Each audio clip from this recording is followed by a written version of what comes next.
Ontario की PNP declare होने के बाद हमारे पास इतने सारे क्वेश्चंस एप्लीकेंट्स और उनके पेरेंट्स के आ रहे हैं, जिससे ये पता चलता है कि उनको ओंटारियो पीएनपी के जो नए रूल डिक्लेयर हुए हैं उनको जानने की बहुत क्यूरियोसिटी है। बहुत उनको कन्फ्यूजन भी हो रहा है कि सर पुराने रूल जो ओंटारियो पीएनपी के थे, जो सबसे बड़ा प्रोविंस है कनाडा का, जहाँ पे बहुत सारे एप्लीकेंट्स इतने सालों से स्टडी, वर्क और सेटलमेंट ऑप्शन को चूज़ करते हैं, वो नए रूल क्या है, कैसे हमारे पे एप्लीकेबल हो रहे हैं, हमें एप्लीकेशन प्रोसेस कैसे करनी चाहिए, एलिजिबिलिटी क्या है, एम्प्लॉयर रिक्वायरमेंट क्या है। भाई साहब ये समझ लीजिए कि पूरा क्वेश्चंस का एक सैलाब आ चुका है। अब आपके लिए हमने सोचा कि एक वीडियो ही बना देते हैं, जिससे मैं गारंटी देता हूं अगर ये वीडियो को आपने शुरुआत से एंड तक देख लिया, you will be able to understand very easily what this new Ontario PNP means to you। चलिए इस वीडियो की शुरुआत करते हैं क्लैरिटी से।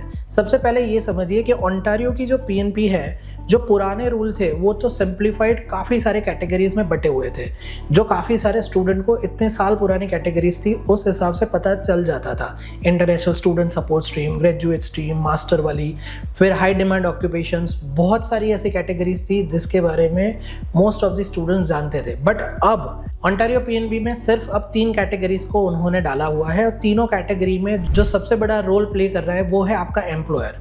अब एम्प्लॉयर कैसा होना चाहिए, कितना पुराना उसका बिजनेस होना चाहिए, उसका नेटवर्थ या तो रेवेन्यू कितना होना चाहिए, साथ में उसके वहाँ कितने एम्प्लॉयज़ काम कर रहे हैं, कौन सी कैटेगरीज में वो जॉब दे रहा है, वो हर चीज़ यहाँ पे मायने करती है। नंबर 1। नंबर 2, उसके बाद आता है आपका वेज। आपका वेज आपके जो टीयर की जो जॉब है उससे कैसे रिलेट कर रहा है और कहाँ पे मीडियन वेज को आपको फॉलो करना है। उसके बाद आता है मिनिमम एलिजिबिलिटी, जो है ओंटारियो ग्रेजुएट के लिए, खास करके जो रीसेंट ग्रेजुएट है उनको बेनिफिट ज़्यादा दिए जा रहे हैं। बट आप कौन सी जॉब ले रहे हो और आपके एम्प्लॉयर की एलिजिबिलिटी उसमें बन रही है कि नहीं, वो भी सबसे ज़्यादा ज़रूरी है। उसके बाद आ रहा है कि आपको जो ओंटारियो पीएनबी के मेजर रिक्वायरमेंट्स है, जो पहले भी थे कि ओंटारियो में आपको सेटल होना है, वो आपका रियल इंटेंशन होना चाहिए।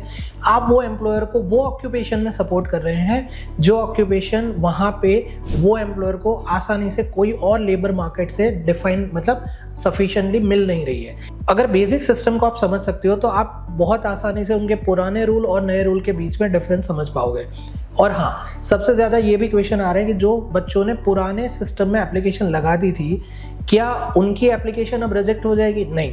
अगर आपने पुराने एप्लीकेशन सिस्टम में आपकी एप्लीकेशन लगाई है तो काफ़ी हद तक वही आपकी एप्लीकेशन को आगे फॉलो किया जाएगा जो रीसेंट के ड्रॉ आ रहे हैं, और सर्टेन ड्रॉज के बाद जो भी एप्लीकेशंस नहीं यूज़ हुई होंगी उनको ही वो लोग विड्रॉल देंगे। तो आपको ये करना चाहिए कि अगर आपके ऑक्यूपेशंस की डिमांड ज़्यादा थी या तो एप्लीकेशन का स्कोर ज़्यादा बन रहा था, तो ऑफकोर्स पुराने सिस्टम में रिजल्ट आने का वेट पहले करना चाहिए और नए रूल को आपको पहले समझ लेना चाहिए कि वो आपके ऊपर कैसे इम्प्लाई हो रहा है। ये वीडियो उन सब के लिए हैं जो ओंटारियो में ऑलरेडी पढ़ रहे हैं या जिनकी पढ़ाई ख़त्म हो गई है और उसके बाद वो वर्क कर रहे हैं किसी ओंटारियो एम्प्लॉयर के साथ। आपके पास अगर ओंटारियो एम्प्लॉयर है और अगर उसकी एलिजिबिलिटी पास हो रही है तो आप ये नई कैटेगरी में एलिजिबल हो रहे हो। और हाँ, सबसे बड़ी इंपॉर्टेंट बात, अभी तो इन्होंने फ्रेमवर्क ही डिक्लेयर किया है, पूरा प्रोसेसिंग जो टूल है, एलिजिबिलिटी का टूल है, एप्लीकेशन की मेथड्स है, वो कुछ भी अभी तक डिक्लेयर नहीं किया है। तो आपको इनिशियल स्टेजेस में क्या करना चाहिए, आपको अपने प्रोफाइल को इवेल्यूएट करना पड़ेगा कि आप कहाँ स्टैंड करते हो। सबसे पहली शुरुआत एम्प्लॉयर की एलिजिबिलिटी, मैं यहाँ पे रख रहा हूँ, वो इमेज को आप ध्यान से देखिए, मैं एक एक पॉइंट आपको बता रहा हूँ। न्यू एम्प्लॉयर की रिक्वायरमेंट क्या बताती है कि अगर आपका एम्प्लॉयर GTA में है तो उनका मिनिमम जो ग्रॉस एनुअल रेवेन्यू है वो $1 मिलियन प्लस से होना चाहिए। फिर स्पेसिफाइड रीजन, जहाँ पे उन्होंने रीजन को स्पेसिफाई किया हुआ है, वहाँ पर मिनिमम ग्रॉस एनुअल रेवेन्यू जो होगा वो 500K के प्लस होना चाहिए। और जो अदर ओंटारियो के रीजन्स हो गए जो इन दोनों में नहीं मतलब इन दोनों में कवर हो गए, उसके अलावा जो भी बाकी है उन सब में minimum gross annual revenue half, मतलब $250K प्लस होना चाहिए। तो अगर आप तीनों चीज़ों को देखेंगे तो इससे ये पता चल रहा है कि सबसे पहले तो आप अपने एम्प्लॉयर की लोकेशन को डिफाइन कर लीजिए और उसके एनुअल ग्रॉस रेवेन्यू को काउंट करना है तो वो सिंपली आपको उनसे ही पूछना पड़ेगा, जो आपके पास कभी भी डिटेल होगी नहीं। फिर आते हैं मिनिमम एम्प्लॉय रिक्वायरमेंट पे। अगर GTA में आपका एम्प्लॉयर है तो उनके पास मिनिमम 5 फुल टाइम एम्प्लॉयज़ होने चाहिए। अगर वो आउटसाइड GTA है तो मिनिमम फुल टाइम 3 एम्प्लॉइज उनके पास होने चाहिए। अब बात करते हैं टीयर वाइज वेज के ऊपर, क्योंकि ये भी एक नए रूल की रिक्वायरमेंट आई हुई है जिसमें उन्होंने बोला है कि टीयर 0 to 3 के स्टैंडर्ड एप्लीकेंट हो गए, उनका जो भी वेज होगा वो मीडियन वेज होगा। एग्जाम्पल के तौर से अगर आपका ऑक्यूपेशन टीयर 0 to 3 में आ रहा है तो वो ऑक्यूपेशन का आप नाम लिखिए गूगल में, उसके बाद आपको सर्च करना है मीडियन वेज और उसके बाद आपको लिखना है आपके सिटी का नाम, जिससे वो मीडियन वेज आपको गूगल पे आ जाएगा। वो आपको मिनिमम अपना मीडियन वेज फॉलो करना पड़ेगा। टीयर 0 to 3 जो रीसेंट ओंटारियो ग्रेजुएट है उसमें लो वेज अलाउ किया है, मतलब सबसे ज़्यादा बेनिफिट उन बच्चों को दिया है कि जो रीसेंट ग्रेजुएट है ओंटारियो से, उनके लिए कोई भी मीडियन वेज की उन्होंने डिमांड नहीं की है। और बात करते हैं टीयर 4-5 की, जहाँ पे उन्होंने लो वेज को अलाउ नहीं किया है, वहाँ पे फिर से बोला हुआ है कि मीडियन वेज होना चाहिए।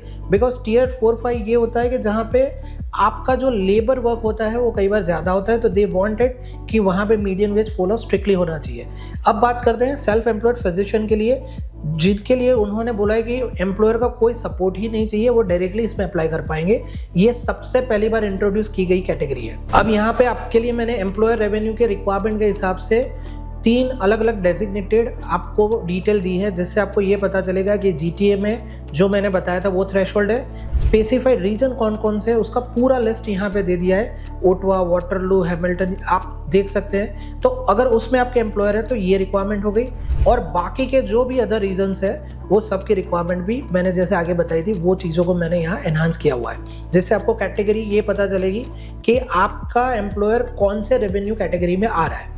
और एक डिटेल को भी आपको ध्यान से देखना है कि आपकी जो भी पोजीशन होगी वो फुल टाइम होगी, और उसके अलावा वो कैजुअल जॉब नहीं होनी चाहिए, और आपका जो वेज है वो स्ट्रिक्टली फॉलो होना चाहिए। लो वेज एग्जेम्पशन जहाँ दिया है वहीं फॉलो होगा। तो देखिए, ये वीडियो का पर्पस सिंपली यही था कि नई रिक्वायरमेंट को आपको अभी कैसे समझना है, बिकॉज उन्होंने एक ही वीक में ये अपडेट किया हुआ है कि ये चीज़ों को आपको आगे जाके ओंटारियो पीएनपी के फ्रेमवर्क में यूज़ करनी पड़ेगी, और आगे जाके एप्लीकेशन एलिजिबिलिटी कैसे बनेगी, प्रोसेस क्या होगी, वो सब की डिटेल हम हमारे इंस्टाग्राम पेज, फेसबुक पेज और यहाँ पे यूट्यूब पे आपके लिए लाते रहेंगे। बट मेक श्योर अगर आप ओंटारियो में हैं और ओंटारियो पीएनपी को टारगेट कर रहे हैं तो आपको अपना प्रोफाइल अभी से चेक करना पड़ेगा। अगर आपको हमारी प्रोफेशनल टीम से ये असेसमेंट करवाना है फ्री सेशन के साथ, तो मैंने डिस्क्रिप्शन में कॉन्टेक्ट डिटेल्स दी हुई है, कनाडा ऑफिस का व्हाट्सअप नंबर भी दिया हुआ है जहाँ पे आप कॉन्टेक्ट कर सकते हैं। हमारी टीम आपसे कनेक्ट करेगी और वो देखेगी कि आप इस सिस्टम में फ्यूचर जो एप्लीकेशन थ्रेशोल्ड खुलेगा तब आप एलिजिबल हो कि नहीं हो। ऐसे ही study, work and settle abroad के लिए हम लोग 16 साल से ज़्यादा इस इंडस्ट्री में आपके लिए ऐसी अपडेट लाते रहते हैं, और हमने 10,000 से भी ज़्यादा बच्चों को वर्ल्ड वाइड इसी पर्टिकुलर लेवल से हेल्प की हुई है। हमारे चैनल को सब्सक्राइब कीजिए और कमेंट में बताइए और आपके क्वेश्चंस क्या है, हम ट्राई करेंगे हर क्वेश्चन का आंसर करने के लिए। मिलते हैं अगले वीडियो में।